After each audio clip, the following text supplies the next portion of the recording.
ಚಲಿಸುವ ರೈಲಿನಲ್ಲಿ ಬಾಂಬ್ ಇದೆ. ಆದರೆ ರೈಲು ಎಲ್ಲೂ ನಿಲ್ಲೋ ಹಾಗಿಲ್ಲ. ನಿಂತರೆ ಬಾಂಬ್ ಬ್ಲಾಸ್ಟ್ ಆಗುತ್ತೆ. ರೈಲಿನಲ್ಲಿ ನೀವು ಹೋಗುತ್ತಾ ಇರುತ್ತೀರ. ಈ ರೀತಿಯ ಒಂದು ಸುದ್ದಿ ಕೇಳಿದರೆ ಎದೆ ಬಡಿತ ಬಾಂಬ್ ಬ್ಲಾಸ್ಟ್ ಆಗುವ ಮುಂಚೆಯೇ ಸ್ಟಾಪ್ ಆಗುತ್ತೆ. ಜಪಾನ್ ದೇಶದಲ್ಲಿ ನಡೆದ ಈ ಘಟನೆ ಇಡೀ ಪ್ರಪಂಚವನ್ನೇ ಬೆಚ್ಚಿ ಬೀಳಿಸಿದೆ. ಜಪಾನ್ ದೇಶದ ಫುಕೋಕು ಎಂಬ ನಗರದಿಂದ ಹೊರಟ ರೈಲು ಕಿತಾಕುಷಾ ಎಂಬ ನಗರಕ್ಕೆ ಬರಬೇಕು. ಫುಕೋಕುಯಿಂದ ಕಿತಾಕುಷಾ ಕೇವಲ 71 ಕಿಲೋಮೀಟರ್ 45 ನಿಮಿಷದ ದಾರಿ. ಕೇವಲ 71 ಕಿಲೋಮೀಟರ್ ಪ್ರಯಾಣ ಮಾಡಿ ಕಿತಾಕುಷಾಗೆ ನಿಲ್ಲಬೇಕಿದ್ದ ರೈಲು ಬರೋಬ್ಬರಿ 1861 ಕಿಲೋಮೀಟರ್ ಸಾಗಿ ಮುಟೋಶು ಎಂಬ ನಗರಕ್ಕೆ ಹೋಗಿ ನಿಲ್ಲುತ್ತೆ. ಜುಲೈ 11ನೇ ತಾರೀಕು ಬೆಳಗ್ಗೆ 7 ಗಂಟೆ 45 ನಿಮಿಷಕ್ಕೆ ಫುಕಾಕು ನಗರಕ್ಕೆ ಬರುವ ಜಪಾನ್ ದೇಶದ ಬುಲೆಟ್ ಟ್ರೈನ್ ಪ್ರಯಾಣಿಕರನ್ನು ಹತ್ತಿಸಿಕೊಂಡು ಮುಂದೆ ಹೋಗುತ್ತೆ. ಜಪಾನ್ ದೇಶದ ಬುಲೆಟ್ ಟ್ರೈನಿನ ಹೆಸರು ಶಿಂಕನ್ಸೆನ್. ವಿಶ್ವದಲ್ಲೇ ಅತಿ ವೇಗವಾಗಿ ಹೋಗುವ 4ನೇ ರೈಲು. ಈ ರೈಲಿನ ವೇಗ ಸರಾಸರಿ 300ರಿಂದ 500 ಕಿಲೋಮೀಟರ್ ಇರುತ್ತೆ.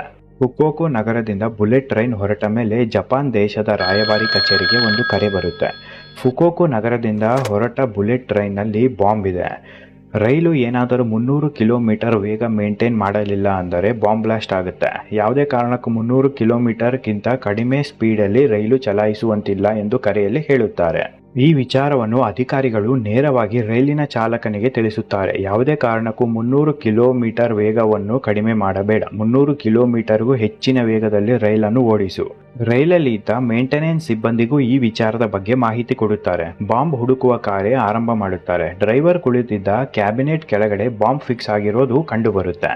ಯಾವ ರೀತಿಯ ಬಾಂಬ್ ಅಂದರೆ ರೈಲು 300 ಕಿಲೋಮೀಟರ್ ವೇಗವನ್ನು ಮೇಂಟೈನ್ ಮಾಡಲೇಬೇಕು. ಇಲ್ಲ ಅಂದರೆ ಬಾಂಬ್ ಆಕ್ಟಿವೇಟ್ ಆಗುತ್ತೆ. ಕೇವಲ 16 ಸೆಕೆಂಡ್ನಲ್ಲಿ ಬ್ಲಾಸ್ಟ್ ಆಗುತ್ತೆ. ರೈಲಿನಲ್ಲಿ ಇರುವ 1323 ಪ್ರಯಾಣಿಕರ ಪ್ರಾಣ ಹಾರಿ ಹೋಗುತ್ತೆ.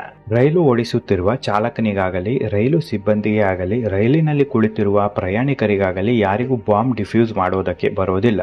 ರೈಲು ಯಾವುದೇ ಕಾರಣಕ್ಕೂ 300 ಕಿಲೋಮೀಟರ್ ವೇಗವನ್ನು ತಗ್ಗಿಸಬಾರದು.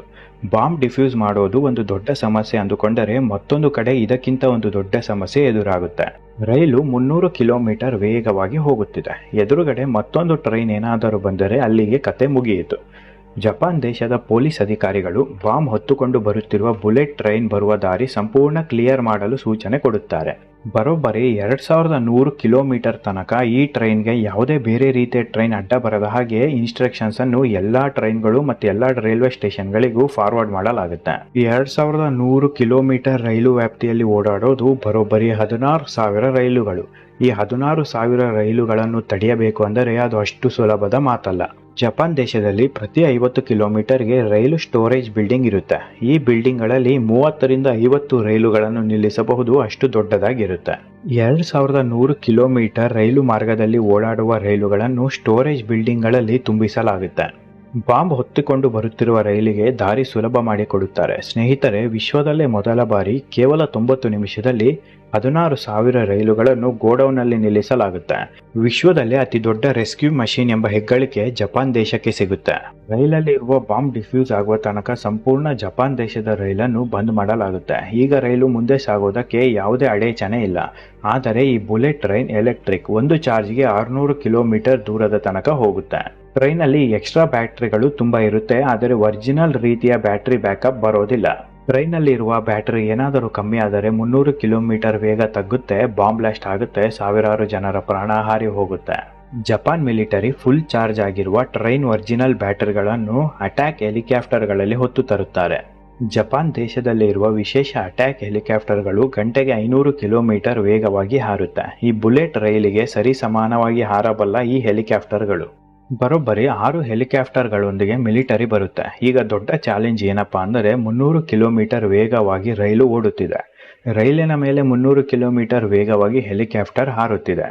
ಇಷ್ಟು ವೇಗವಾಗಿ ಚಲಿಸುತ್ತಿರುವ ರೈಲಿಗೆ ಹೆಲಿಕಾಪ್ಟರಿಂದ ಬ್ಯಾಟರಿಗಳನ್ನು ಇಳಿಸೋದು ಅಷ್ಟು ಸುಲಭದ ಮಾತಲ್ಲ. ರೈಲಿಗೆ ಅಳವಡಿಸುವ ಈ ಬ್ಯಾಟರಿಗಳು ಅಂದಾಜು ಏನಿಲ್ಲ ಅಂದರೂ 1 ಟನ್ ತೂಕ ಇರುತ್ತೆ. ಹೇಗೋ ಹರಸಾಹಸ ಮಾಡಿ ಬ್ಯಾಟರಿಗಳನ್ನು ಟ್ರೈನ್ ಒಳಗಡೆ ಹಾಕುತ್ತಾರೆ. ಟ್ರೈನ್ ಸಿಬ್ಬಂದಿಗಳು ಟ್ರೈನ್ ವೇಗ ಕಮ್ಮಿ ಆಗೋದ್ರೊಳಗೆ ಮತ್ತೆ ಹೊಸ ಬ್ಯಾಟರಿಗಳನ್ನು ಜೋಡಣೆ ಮಾಡುತ್ತಾರೆ. ಹೆಲಿಕಾಪ್ಟರ್ ಇಂದ ಬಾಂಬ್ ನಿಷ್ಕ್ರಿಯ ದಳ ಸಿಬ್ಬಂದಿ ಟ್ರೈನ್ ಮೇಲೆ ಇಳಿಯುವುದು ದೊಡ್ಡ ತಲೆಬಿಸಿ ಆಗುತ್ತೆ. ಈಗಾಗಲೇ ಟ್ರೈನ್ನಲ್ಲಿ ಬಾಂಬ್ ಬಿದ್ದು 1 ದಿನ ಕಳೆದು ಹೋಗಿದೆ. ಟ್ರೈನ್ ವೀಲ್ಸ್ ಕೂಡ ಡ್ಯಾಮೇಜ್ ಆಗಿದೆ. ಟ್ರೈನ್ ಚಕ್ರಗಳು ಬ್ಲಾಸ್ಟ್ ಆಗುವ ಸಾಧ್ಯತೆ ಹೆಚ್ಚು ಕಂಡು ಬರುತ್ತಿದೆ. ಇನ್ನೇನು ಬಾಂಬ್ ನಿಷ್ಕ್ರಿಯ ದಳ ಸಿಬ್ಬಂದಿ ರೈಲಿಗೆ ಇಳಿಯಬೇಕು, ಬಾಂಬ್ ಡಿಫ್ಯೂಸ್ ಮಾಡಬೇಕು ಅನ್ನೋಷ್ಟರಲ್ಲಿ ಮತ್ತೊಂದು ಸಂಕಷ್ಟ ಎದುರಾಗುತ್ತೆ. ರೈಲು 450 ಕಿಲೋಮೀಟರ್ ವೇಗದಲ್ಲಿದೆ. ಹೆಲಿಕಾಪ್ಟರ್ ಕೂಡ 450 ಕಿಲೋಮೀಟರ್ ವೇಗದಲ್ಲಿ ಹಾರುತ್ತಿದೆ. ಇದೇ ಸಮಯಕ್ಕೆ ಜೋರಾದ ಮಳೆ ಗಾಳಿಯಿಂದಾಗಿ ಹೆಲಿಕಾಪ್ಟರ್ನ ವೇಗ ತಗ್ಗಲು ಶುರುವಾಗುತ್ತೆ. ದುರದೃಷ್ಟ, ಹೆಲಿಕಾಪ್ಟರ್ನ ವೇಗ 200 ಕಿಲೋಮೀಟರ್ ಆಗುತ್ತೆ. ರೈಲು ಕೈ ತಪ್ಪಿ ಹೋಗುತ್ತೆ. ನಂತರ ಹೆಲಿಕಾಪ್ಟರ್ನಲ್ಲಿದ್ದ ಬಾಂಬ್ ನಿಷ್ಕ್ರಿಯ ದಳ ಸಿಬ್ಬಂದಿಯನ್ನು ಜಪಾನ್ ಸ್ಟ್ರೈಕ್ ಏರ್ಕ್ರಾಫ್ಟ್ ಜೆಟ್ಗೆ ಕಳಿಸುತ್ತಾರೆ. ಕೊನೆಗೂ ಜಪಾನ್ ದೇಶದ ಜೆಟ್ ಏರೋಪ್ಲೇನ್ ತನ್ನ ಕೆಲಸವನ್ನು ಆರಂಭ ಮಾಡುತ್ತೆ. ಜಪಾನ್ ದೇಶದಲ್ಲಿರುವ ಜೆಟ್ ಏರೋಪ್ಲೇನ್ ಪ್ರತಿ ಗಂಟೆಗೆ ಬರೋಬ್ಬರಿ 1700 ಕಿಲೋಮೀಟರ್ ವೇಗದಲ್ಲಿ ಹಾರುತ್ತೆ. ವಿಶ್ವದಲ್ಲಿ ಅತಿ ವೇಗವಾಗಿ ಹಾರುವ 3ನೇ ಜೆಟ್ ಏರೋಪ್ಲೇನ್ ಜಪಾನ್ ದೇಶದಲ್ಲಿ ಇದೆ. ಮತ್ತೊಂದು ವಿಚಾರ ಏನಪ್ಪಾ ಅಂದರೆ, ವಿಶ್ವದಲ್ಲಿ ಅತಿ ವೇಗವಾಗಿ ಹಾರುವ ಏಕೈಕ ಜೆಟ್ ಏರೋಪ್ಲೇನ್ ಇರೋದು ನಮ್ಮ ಭಾರತ ದೇಶದಲ್ಲೇ. ಭಾರತ ದೇಶದ ಜೆಟ್ ಏರೋಪ್ಲೇನ್ ಪ್ರತಿ ಗಂಟೆಗೆ 2500 ಕಿಲೋಮೀಟರ್ ವೇಗದಲ್ಲಿ ಹಾರುತ್ತೆ. ಈ ಜೆಟ್ ಏರೋಪ್ಲೇನ್ ಎಷ್ಟು ಶಕ್ತಿಶಾಲಿ ಅಂದರೆ, ಪಾಕಿಸ್ತಾನಕ್ಕೆ ಹೋಗಿ ಕೇವಲ 60 ಸೆಕೆಂಡ್ನಲ್ಲಿ ಇಡೀ ಪಾಕಿಸ್ತಾನ ದೇಶವನ್ನು ಉಡಾಯಿಸಿ ಮತ್ತೆ ಭಾರತ ದೇಶಕ್ಕೆ ವಾಪಸ್ ಬರುವ ಸಾಮರ್ಥ್ಯ ಈ ಜೆಟ್ ಏರೋಪ್ಲೇನಿಗೆ ಇದೆ. ಜೆಟ್ ಏರೋಪ್ಲೇನ್ ಬಾಂಬ್ ನಿಷ್ಕ್ರಿಯ ದಳವನ್ನು ಟ್ರೈನ್ ಮೇಲೆ ಇಳಿಸಲು ಶುರು ಮಾಡುತ್ತೆ.